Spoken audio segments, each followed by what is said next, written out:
बच्चों, इस वीडियो में हम पढ़ेंगे मूत्र निर्माण की क्रियाविधि, या हम कह सकते हैं mechanism of the urine formation. ये पढ़ेंगे, यानी कि हमारी बॉडी में यूरिन यानी मूत्र का निर्माण कैसे होता है, इसको जानेंगे। और जो ये टॉपिक है आपके बोर्ड एग्जाम की दृष्टि से बहुत ही महत्वपूर्ण है, इसलिए आप इसको बड़े ही ध्यान से समझ लीजिए और बहुत ही आसानी से आपके समझ में आ भी जाएगा। यहाँ पे देखिए, जो मूत्र निर्माण की क्रियाविधि है वो 3 चरणों में पूर्ण होती है, 3 स्टेप में पूर्ण होती है। तो सबसे पहले आप लोग ये जान लीजिए कि जो मूत्र निर्माण की क्रियाविधि है वो किन किन चरणों में पूर्ण होती है। फिर हम ये जानेंगे कि कौन से चरण में क्या चीज़ें होती हैं। तो जो पहला जो चरण है वो होता है सूक्ष्म निस्यंदन, या इसी को बोलते हैं अल्ट्रा फिल्ट्रेशन।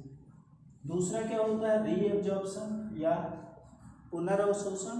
और जो तीसरा चरण होता है वो होता है श्रावण, यानी कि मूत्र निर्माण की जो क्रिया विधि होती है वो पूर्ण होती है कितने चरणों में? 3 चरण में, सूक्ष्म निस्यंदन, पुनर्अवशोषण और क्या होता है श्रावण। ये 3 चरण होते हैं। अब हम एक एक करके पहले समझेंगे कि वास्तव में सूक्ष्म निस्यंदन क्या है, पुनर्अवशोषण क्या होता है और श्रावण क्या होता है। यहाँ पे फिगर से थोड़ा देखिए, यहाँ पे आपको दिखाया गया है या इसके पहले की वीडियो में आपको बताया गया है कि जो उत्सर्जन की सबसे छोटी इकाई है वो है क्या।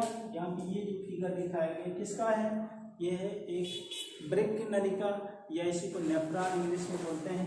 ये नेफ्रॉन का स्ट्रक्चर है और यही काम करता है मूत्र को छानने का, यानी कि रुधिर को छान करके मूत्र का निर्माण करने का काम कौन करता है? यही एक ब्रेक की जो नलिका होती है। हमारे एक किडनी में इनकी संख्या होती है 10 लाख, ये आपको पिछले वीडियो में बताया जा चुका है। तो इसमें यहाँ पे देखिए होता क्या है कि जो इंटर करती है, ये चीज़ आपको पता है, ये होता है केशिका गुच्छ। इधर से क्या होगा, रुधिर जाता है, शुद्ध रुधिर ना अशुद्ध रुधिर। यहाँ से क्या होता है अशुद्ध रुधिर, जो एफरेंट आर्टियोल होता है या अभिवाही धमनी बोलते हैं, क्या बोलते हैं अभिवाही धमनी के थ्रू ये रुधिर प्रवेश करता है कहाँ पर, इस रचना में, जिसको बोलते हैं क्या, केशिका गुच्छ कहते हैं। ये रचना क्या है, केशिका गुच्छ या ग्लोमेरुलस।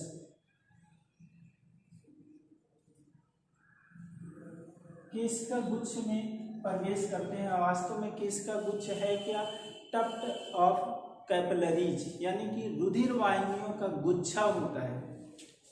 यहाँ पर जब आता है तो जो रुधिर में अशुद्धियाँ जो होती हैं वो क्या होती हैं, उनका फिल्ट्रेशन होता है, रुधिर छनता है यहाँ पर पहुँचने पर, क्योंकि बहुत ही पतली पतली रुधिर वाहिनियाँ होती हैं और इस कारण से क्या होगा, यहाँ पर प्रेशर बढ़ जाता है और रुधिर छन जाता है।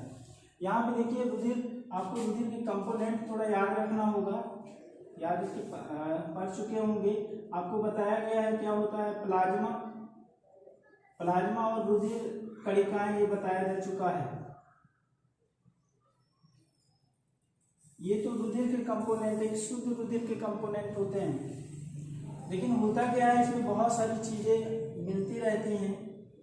तो यहाँ पर होता क्या है कि रुधिर में से इन कणिकाओं को छोड़ करके, रुधिर कणिकाओं यानी आरबीसी, डब्ल्यूबीसी और प्लेटलेट्स, इनको छोड़ करके, और प्लाज्मा में आपको बताया गया था कुछ प्रोटीन, जिसमें एल्बुमिन बताया गया था, एल्बुमिन, ग्लोबुलिन्स, फाइब्रोजन, इनको छोड़ करके बहुत सारे जो यूजफुल चीज़ें होती हैं, जो उपयोगी चीज़ें रुधिर में हैं, वो सभी छन जाती हैं। क्या हो जाती हैं, यहाँ पे छन जाती हैं। बहुत ही माइन्यूटली यहाँ पर फिल्ट्रेशन होता है, इसीलिए यहाँ पे इसको अल्ट्रा फिल्ट्रेशन बोलते हैं।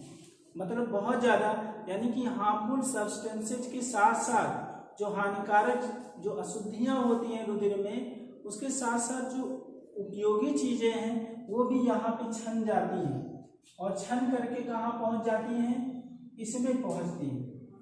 जो यहाँ पर ये बनता है, इसका जो ल्यूमेन है, इसके अंदर जो स्पेस है, इसमें ये पहुंच जाती हैं, अशुद्धियाँ यहाँ पर आती हैं। और इनको कहा जाता है फिल्ट्रेट। जो यहाँ पर बनता है वो क्या बोलते हैं, उसको फिल्ट्रेट बोलते हैं।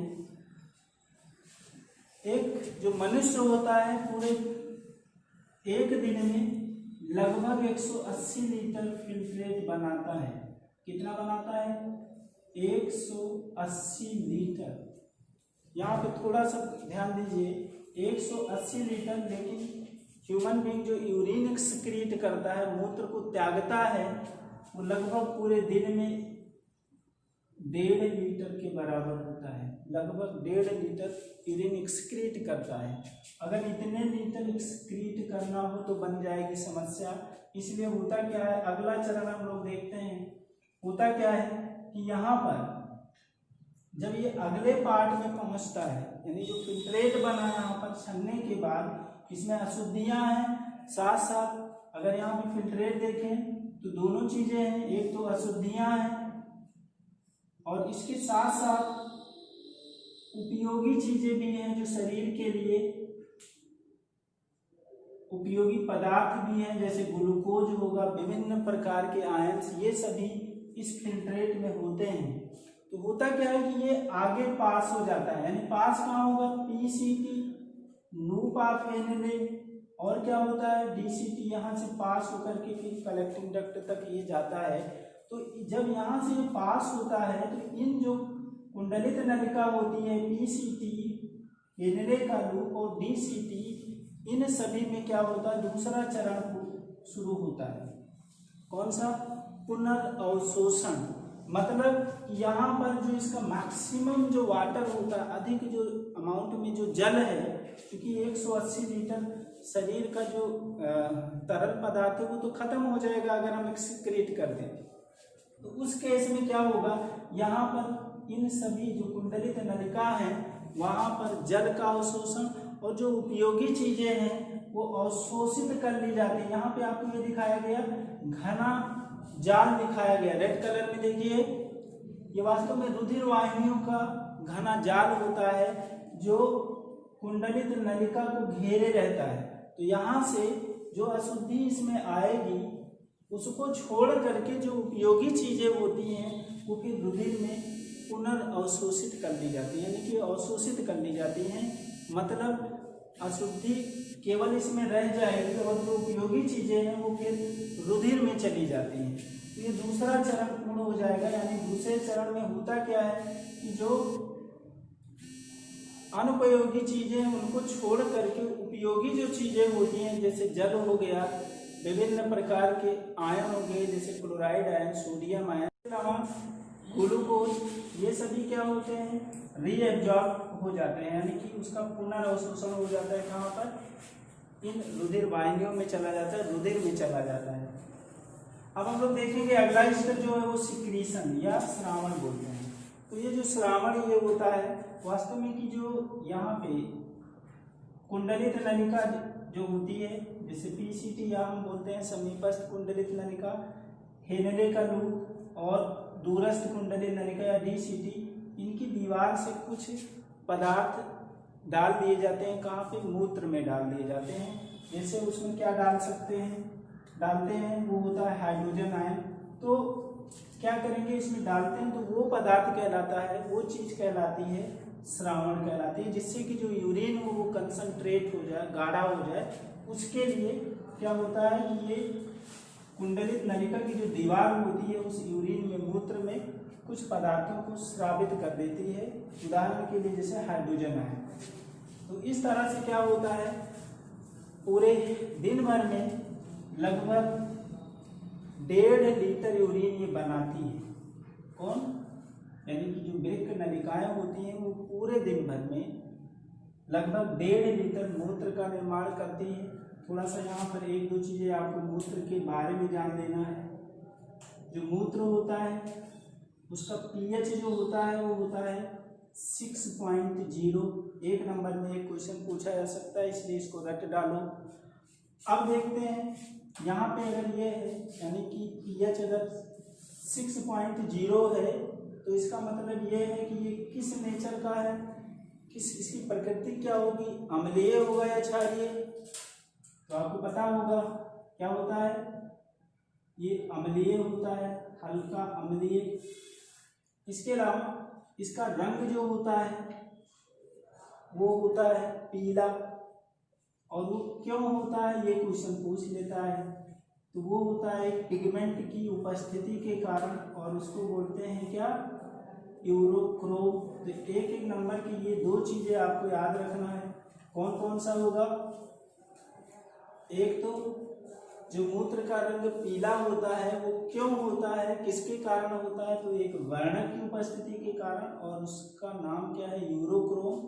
और मूत्र का पीएच कितना होता है, तो वो होता कितना है, 6.0। इसका मतलब ये अम्लीय प्रकृति का होता है। यहाँ पर एक चीज और जान लेना, जो मनुष्य होता है उसके मूत्र में क्या चीजें होती हैं, वो होती क्या है, मुख्य रूप से यूरिया, यानी यूरिया का ये उत्सर्जन करता है। इसलिए जो मनुष्य है उसको बोलते हैं यूरियोटेलिक ऑर्गेनिज्म या यूरियोटेलिक जीव।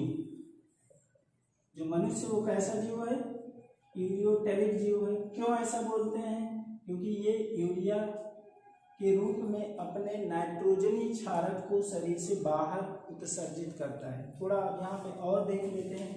जैसे होता क्या है, यहाँ पे फिल्ट्रेशन हो गया, फिर इन जो कुंडलित नलिका है वहाँ पर रीअब्जॉर्प्शन और श्रावण प्रक्रिया पूर्ण होती है। उसके बाद जो मूत्र बनता है वो आकर के संग्रह नलिका में पहुँचता है। ये संग्रह नलिका जाकर के किडनी का जो रीनल पेल्विस था, आपको बताया गया है, वहाँ तक पहुँचाती है, और उस रीनल पेल्विस से मूत्र पहुँच जाता है मूत्र वाहिनी के माध्यम से मूत्राशय में, और मूत्राशय में वो तब तक स्टोर रहता है जब तक कि सिग्नल नहीं मिलता है कि शरीर से इसको बाहर निकाला जाए। जैसे ही सिग्नल मिलेगा क्या होगा, यानी कि सिग्नल जनरेट कब होता है, जब यूरिन या मूत्र जो होता है स्टोर हो जाता है और मूत्राशय की दीवार में खिंचाव पैदा होता है, तब एक सिग्नल बनता है, और वह सिग्नल ब्रेन के द्वारा क्या करता है, एक्सक्रीशन के लिए एक इच्छा बनती है, और फिर शरीर से मूत्र को बाहर निकाल दिया जाता है। तो इस तरह से अगर आपके एग्जाम में आ रहा है मूत्र निर्माण की क्रिया विधि को लिखने को, तो आप बड़े ही आराम से लिख सकते हैं कि जो मूत्र निर्माण की क्रिया विधि 3 चरणों में पूर्ण होती है, और क्या क्या घटनाएं उसमें होती हैं, ये सभी चीज़ें आपको लिख देना होगा। फिर हम लोग अगले वीडियो में अभी जो बच रहा है उत्सर्जन से संबंधित, यानी जो पौधे होते हैं वो भी उत्सर्जन करते हैं, अपने शरीर से वेस्ट प्रोडक्ट को निकालते हैं। तो अगले वीडियो में हम लोग, वो बहुत ही इम्पोर्टेंट है, इसलिए उस वीडियो का इंतजार करिए, जल्दी ही हम उस वीडियो को तैयार करके आपको देंगे।